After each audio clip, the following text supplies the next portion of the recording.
All right, what is up, folks? Welcome back to another episode of the Help Me Understand podcast. Per the usual, I'm your host, Coach J.K. McLeod, and we are kicking off a fitness Q&A episode of Help Me Understand. I have four to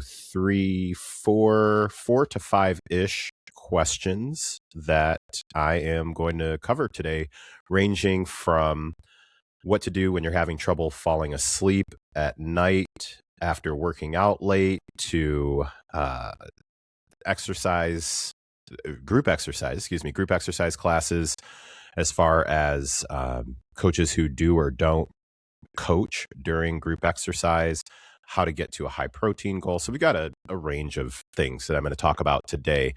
However, before we get into the meat of today's episode, I want to say thank you for choosing to press play on the Help Me Understand podcast.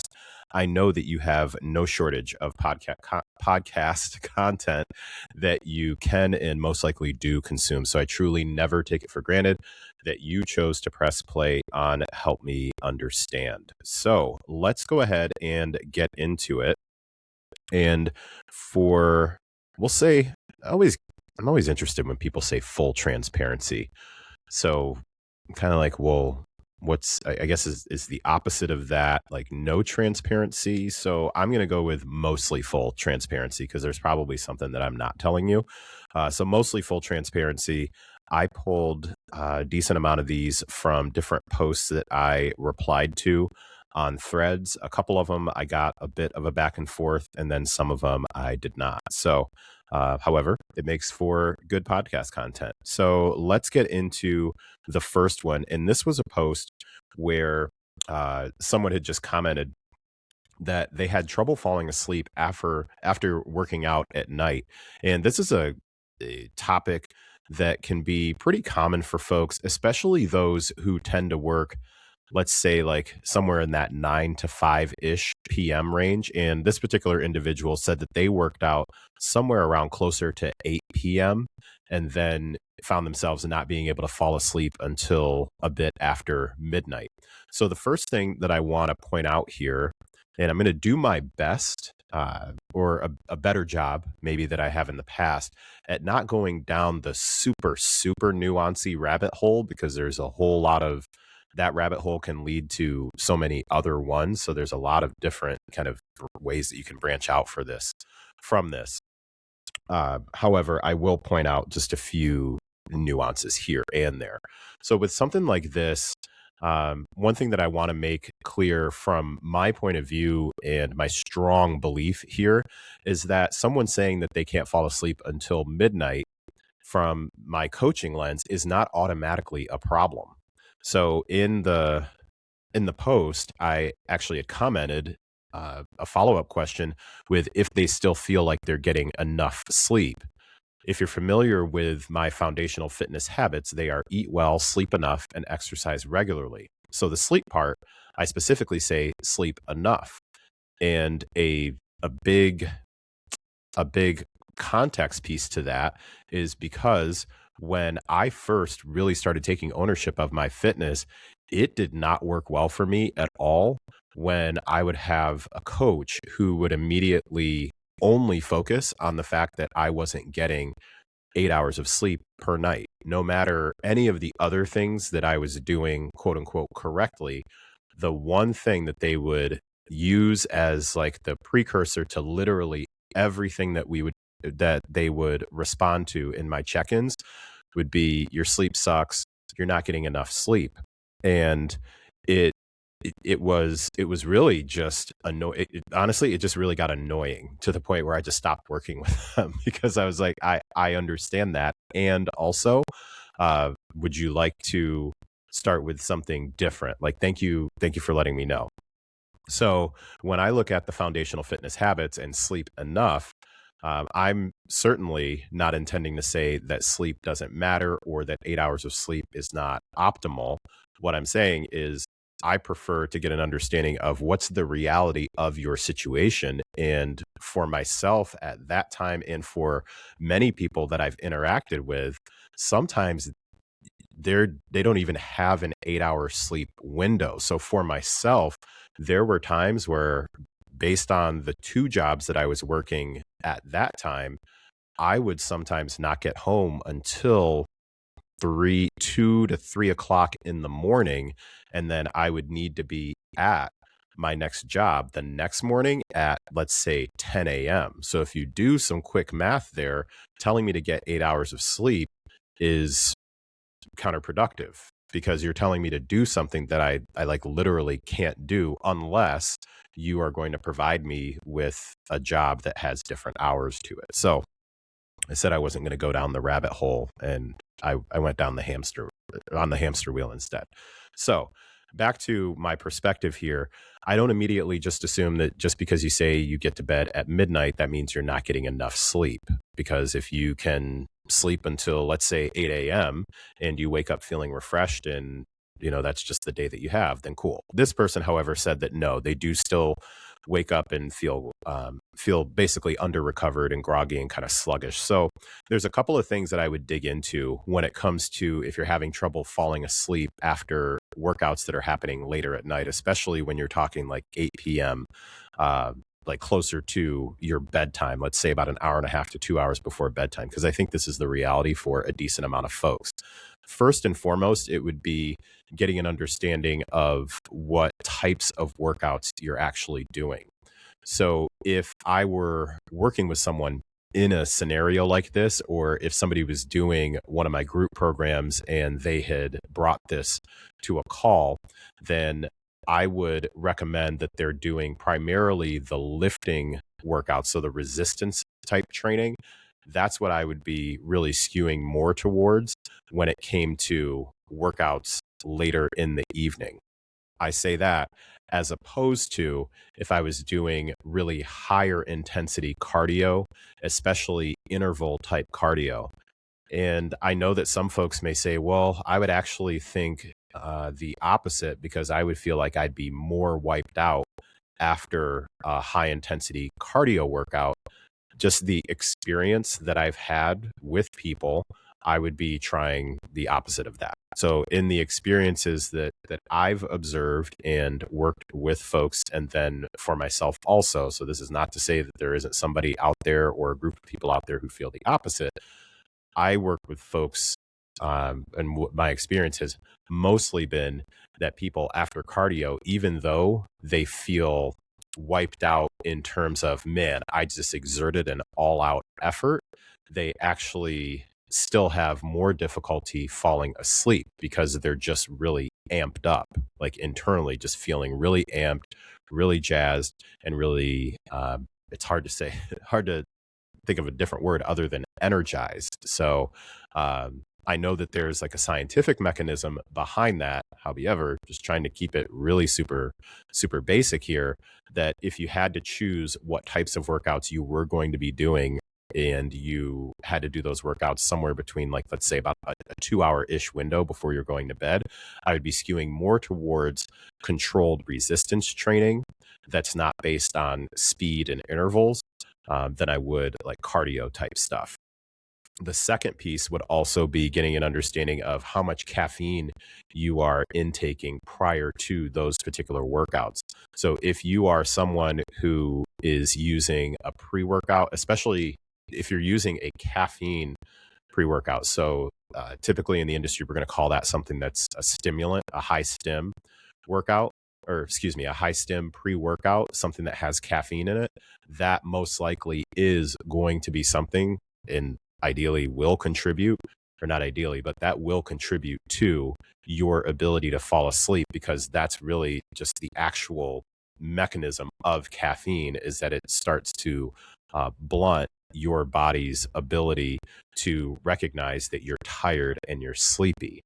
So you'd be looking at not only your caffeine intake, let's say 30 minutes to an hour prior to your workout, you would also be looking at your midday intake. So I realize that for some folks, it might kind of put you between a rock and a hard place, because you're like, well, I don't want to have this trash workout where I don't feel like I have enough energy to do the workout. And then also, I don't want to feel like I'm going to be having difficulty falling asleep after the workout. And there's no perfect answer to this. You have to work through some trial and error, but those would be the two suggestions I would have for you. Is one, I would stick with primarily resistance training on those nights where you are needing to work out closer to your bedtime. And then two, I would strongly recommend taking a look at what your caffeine intake looks like.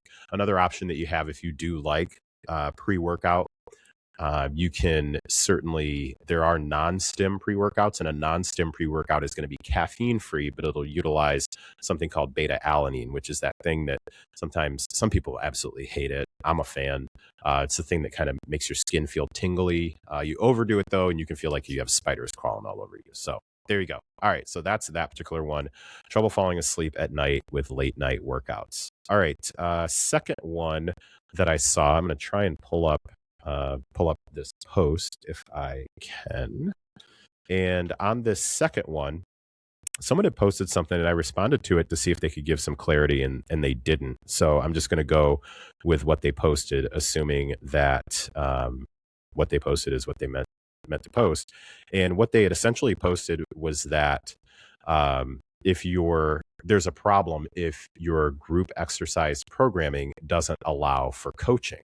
And I had asked for some clarification with how someone would know that something was programmed in a way that didn't allow for coaching. And I think for frame of reference, I believe that this was posted by somebody who associated themselves with CrossFit based on the profile. However, I think that there is a conversation to be had here about, let me call it like traditional group exercise, the traditional group exercise model where the instructor is also doing the workout themselves along with you. So I think more in terms of like what's most popular would be, say, like the Les Mills model.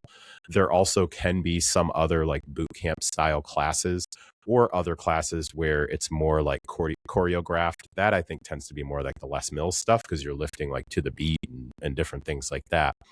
But there are definitely some group exercise classes that are out there where the instructor is doing the workout with you. And I would, why I wanted to bring this particular one up is because I do believe that there is some value in making sure that folks really understand that if we're talking about a group exercise model where the instructor is doing the workout along with you, then that leaves little to no opportunity to really provide effective coaching during the actual workout itself.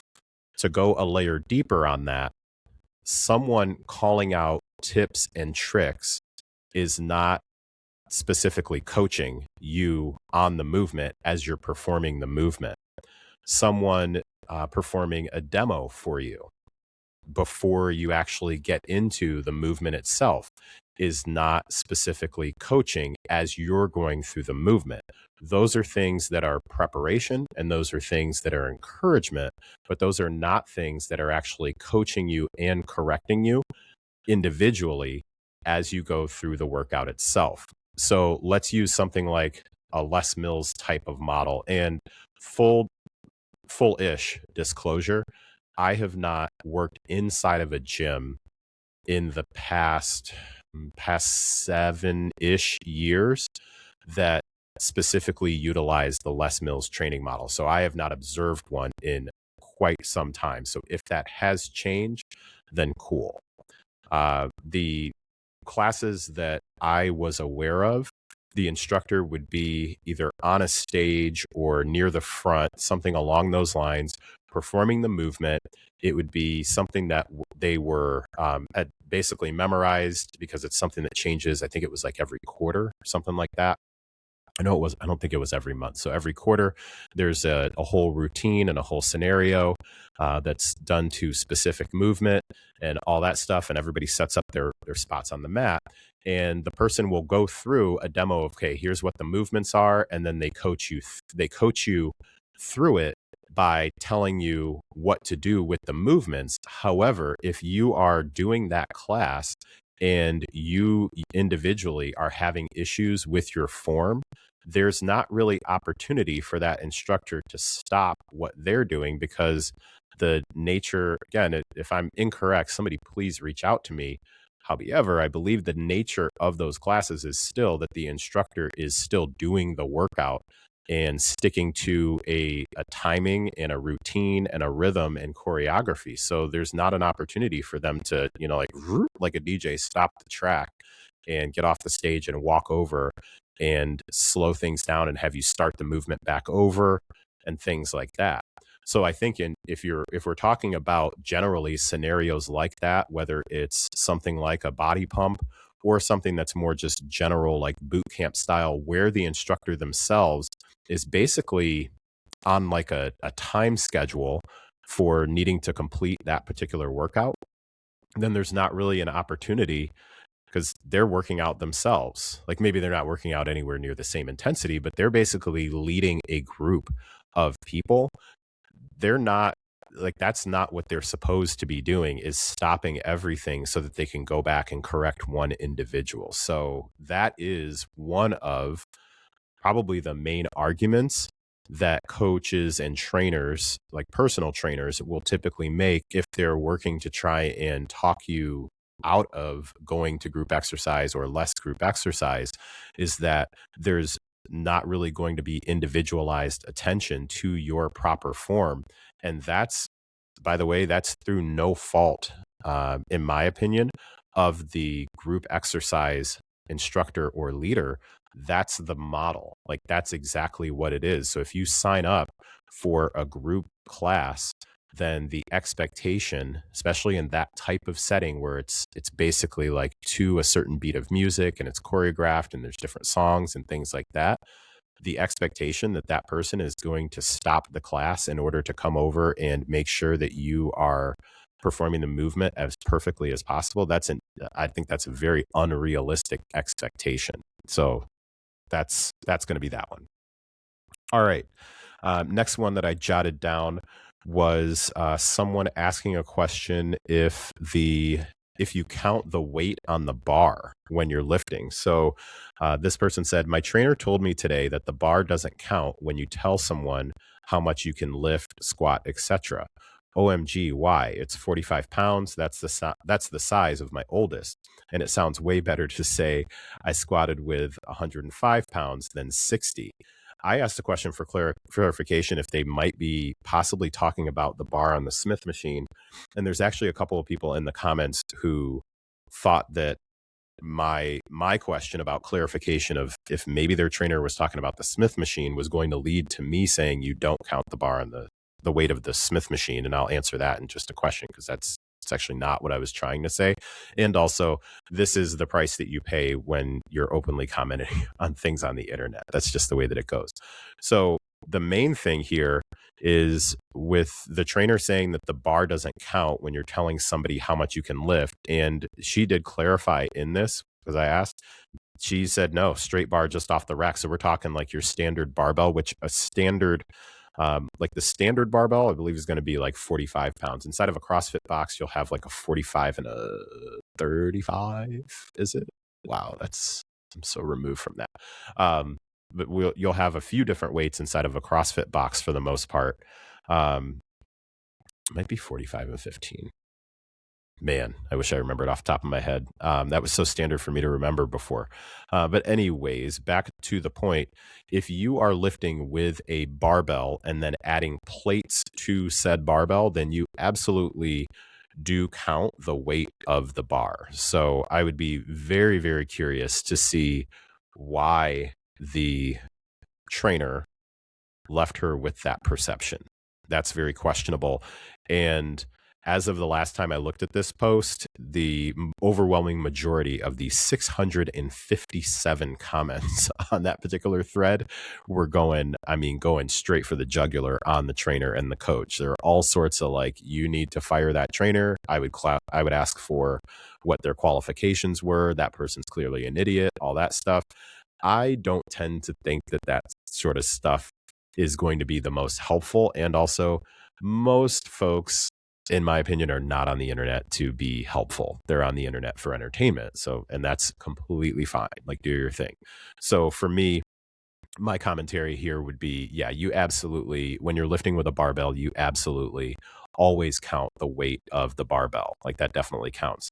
Now, the subsequent comment that I made to get some clarity if they whether or not they were talking about the Smith machine is because number one, I was going to try and give the trainer the benefit of the doubt with, hey, sometimes it's going to get a bit confusing if you start including the bar on the Smith machine, specifically because all of the Smith machines that are out there, they can be extremely different when it comes to the actual weight of the bar on the Smith machine. Even for myself, in the two primary commercial gyms that I've worked out at that have had, or I'm sorry, one, two, three, over the past like couple of years, there are three primary commercial gyms that I've regularly been in multiple times over the past 3 years. And all three of them have Smith machines. Not only do they have Smith machines, one of them, our Planet Fitness has, I think, 3 or 4 Smith machines. Those ones are all the same weight. Then I went to an Anytime Fitness that had one Smith machine. However, I am reasonably certain that it was a different weight than the weight of the bar at the one at the Planet Fitness.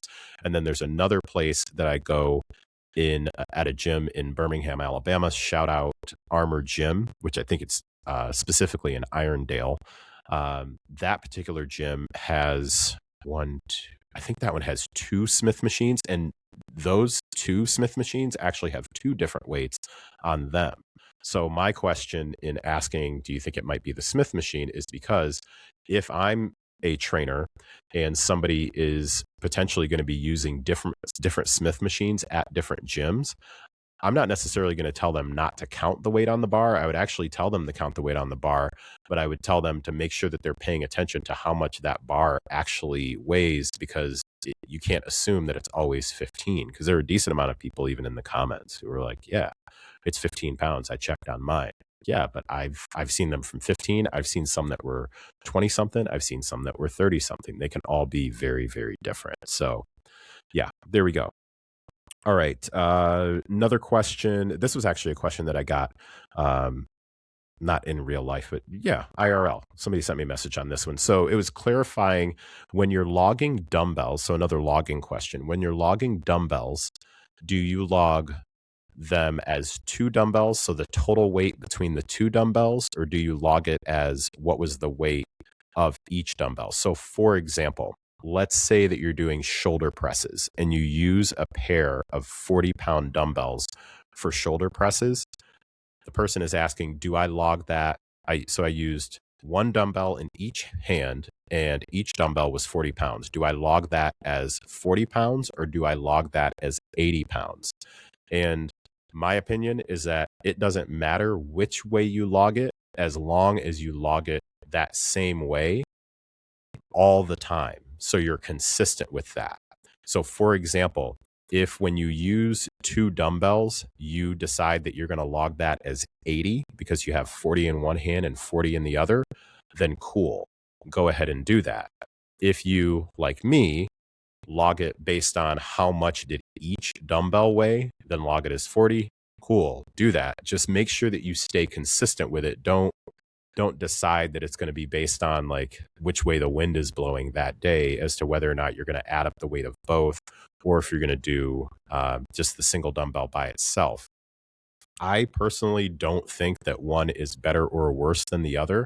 I will say that an argument that had been given to me for logging the total weight of both dumbbells together was that it would help the person get a better understanding of close to where they may want to start if they were doing a barbell version of that particular movement. I can see where you'd be coming from with that. So sticking with the shoulder press example, let's say that I'm doing a seated overhead shoulder press and I can do 2 40-pound dumbbells.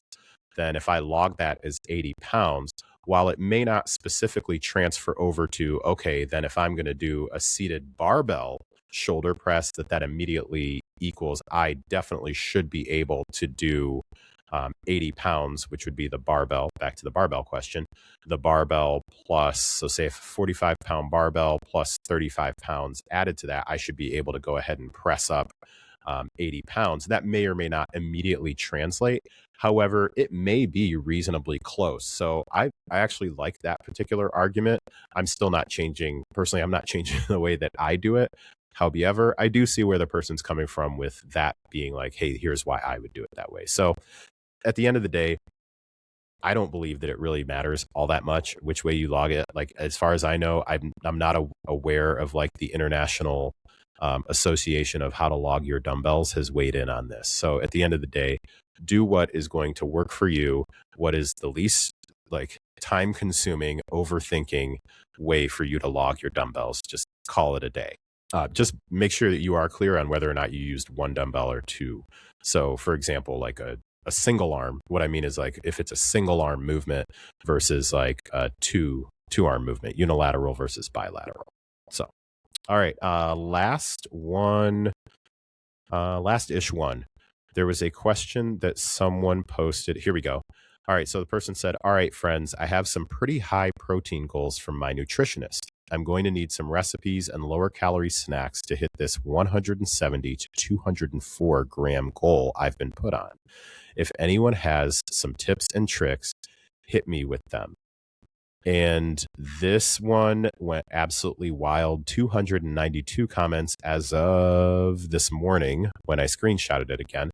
So 292 comments, most of them specifically telling the person that they absolutely, under no circumstances, do they need to get in 170 to 204 grams of protein. I did not go look at this person's profile. From the tiniest of all tiny avatar photos, it appears to be a female. And yeah, so everybody's saying, for example, like the top comment that's up here on my feed says, my tip would be to find a new nutritionist because 170 plus grams of protein a day is wildly unnecessary. Next person dropped in and said, you do not need that much protein, OMG, and please find a dietitian who is licensed. To which the poster replied, she is, but appreciate the concern.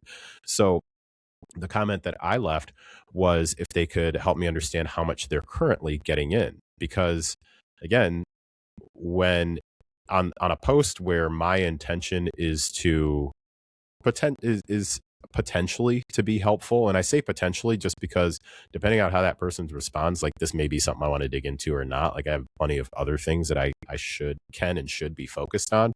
So I asked for any clarification that they could provide on where their protein currently was, because I don't think that the most helpful thing is to immediately tell them that their goal is wrong, because I played no role in creating said goal. So who am I to say that that particular goal is wrong? The person is asking, hey, does anybody have ideas for snacks and different things like that? And again, this is very much how I will typically approach things is, well, help me understand where you are right now. So if somebody were at 170 to 204 for a goal, so let's call their goal like 180, because that's kind of right in the middle, 185. So somebody said, hey, I need to get in 185 grams of protein. You got to know how much you're currently getting in. Very similar again to my framework with the 4 A's. So first you have assessment, where you track things. Then you have awareness, where you get an awareness of what the patterns are. Then you have action, so you take action. And then fourth, you have alignment. So are the actions that you're taking in alignment? So you have assessment, awareness, action, and then alignment. So with this particular individual, we would first start with assessment. So we get an understanding of how much are you currently getting in? Because if you currently are getting in, let's say 50 grams of protein per day, and before you think to yourself, bro, who is only getting in 50 grams of protein per day? Ask your friends to ask a friend, because it's more common than you would think. And if we want to talk about water, it's possibly even worse. So if you're currently at 50 grams of protein per day, and then your dietitian has said, I need you to get to 185, one thing we're not going to do is immediately try and figure out how to get in an extra 130 grams of protein, because your bowels are going to hate you with a passion. So I would first start with, okay, how much are you getting in? You're getting in about 50. Okay, so we've got a pretty large gap between where you are and where you're assumed to be told is your optimal place to be. So let's first look at how are we able to get protein as the source, the main source in 3 meals per day. So breakfast, lunch, and dinner, let's call it. So we would start with, okay, can we look at getting that 50 to about 75? Because about 75 on average would be just be an additional serving, assuming that an average serving is around 20 to 25 grams, an additional serving of protein per day. So that could be something like for breakfast, the individual has really not been getting in much protein. It's been mostly like, a bagel, a banana, and a cup of coffee. So it's like, okay, can we insert some meat there? Pause. Or we potentially are looking at lunch. Like lunch, they're like, yeah, I always have protein with lunch. And what you find out is they typically are going on like business lunches where they have some massive pasta dish, which is mostly a whole bunch of pasta and sauces. And then it's like sprinkled with like some shavings of chicken. It's like, there we go. We could probably go with a more substantial serving of chicken there, and then possibly go like half serving on the pasta so that you can actually stomach like the additional food, things like that. So that would be a very different response, trying to go from 50 and slowly bring it up, versus if somebody were to say, hey, right now I'm at 150 and I've been recommended that I get to 185. Very different conversation, because 150, my assumption there is we're likely getting in protein at each meal and then maybe having a protein shake post workout. And that's probably getting you to about 150 or so. We would potentially be looking at particular snacks, maybe even some additional supplementation with like a bar here or there, or protein sticks like jerky, things like that. Those would be potential things. Also like liquid egg whites, like mixing those particular things possibly in with like oats. Those are some ideas there. So all that to say, one, if you are trying to increase your protein, I strongly recommend that you aren't automatically like, okay, I got to go from not 0 to 100, got to go from 50 to 185 real quick, like overnight. Let's slow your roll there again, because it's not going to go well. Let me just put it that way. It's not going to go well if overnight you try to bump up 135 grams of protein. Like, oh, RIP your bowels. All right. And then second, scoping out or zooming out even more, just looking at this as a whole. If you're a coach or a trainer or a dietitian or anything within just the fitness realm listening to this, and you're responding to things like this, I want to strongly recommend that you be the voice of reason somewhat, or the voice of curiosity that gets an understanding of where is that person right now. So getting an assessment there, as opposed to just immediately attacking the individual, because all that does is just feed more of this person's stupid, I'm the only person that's right. And you might be correct. Like they might be working with somebody who's really stupid, but just telling them that they're working with somebody stupid is like when you tell your friend that their partner's a loser. Like that, all you're going to do is just alienate that particular person. So there you go. All right, that went a little bit off the rails. That is one, two. Yeah, that's actually going to do it. That's going to do it for today's episode. So hopefully you enjoyed this episode, fitness focused.